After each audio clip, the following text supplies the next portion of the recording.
الحمدللہ والصلاة والسلام علی رسول اللہ۔ ویزا اور سامبا کریڈٹ کارڈ سوال کیا گیا ہے۔ ہمارے یہاں سعودی عرب میں ویزا اور سامبا کے نام سے کریڈٹ کارڈ چلتے ہیں۔ ان کی مختلف اقسام ہیں، اور اگر یہ کارڈ گولڈن ہو تو اس کی قیمت 548 ریال ہے، اور اگر سلور ہو تو اس کی قیمت 245 ریال ہے۔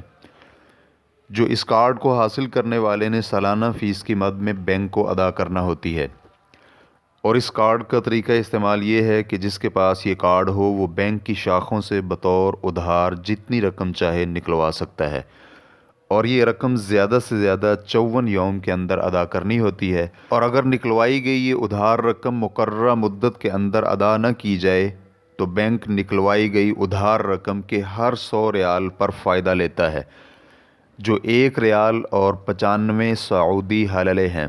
اور اسی طرح بینک کارڈ ہولڈر سے ہر بار نقد رقم نکلوانے کی فیس ہر 100 ریال نکلوانے پر 3.5 ریال لیتا ہے، یا پھر ہر نقد رقم نکلوانے پر زیادہ سے زیادہ 45 ریال لیے جاتے ہیں۔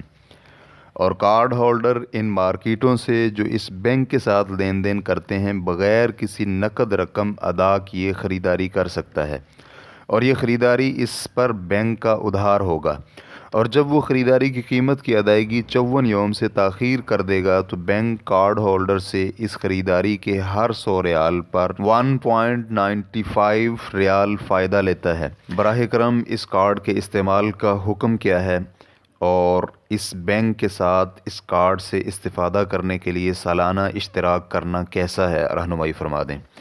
الجواب بعون الوہاب۔ یہ سوال مستقل فتویٰ کمیٹی کے سامنے پیش کیا گیا تو کمیٹی کا جواب تھا، اگر تو اس کارڈ یعنی سامبا ویزا کا حال یہی ہے جیسا کہ اوپر بیان کیا جا چکا ہے، تو سودی کاروبار کرنے والوں کی جانب سے یہ ایک نئی پیشکش اور لوگوں کا ناحق اور حرام طریقے سے مال کھانا اور انہیں گناہگار کرنا اور ان کی کمائی اور معاملات کو پراگندہ اور خراب کرنا ہے، اور یہ دور جاہلیت کے سود کے حکم سے خارج نہیں جو شریعت مطہرہ میں حرام ہے، لہٰذا اس طرح کے کارڈ جاری کرنا اور ان کے ذریعے سے لین دین کرنا جائز نہیں ہے۔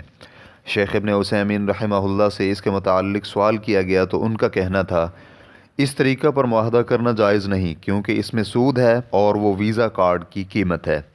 نیز اس میں یہ بھی ہے کہ اگر ادائیگی میں تاخیر ہو گئی تو سود لازم کر دیا جاتا ہے۔ واللہ تعالی اعلم۔ اسلام QA ریکارڈنگز مؤسسۃ الشیخ محمد صالح المنجد، المملکۃ العربیۃ السعودیہ، فتویٰ نمبر 13735۔ والسلام علیکم ورحمۃ اللہ وبرکاتہ۔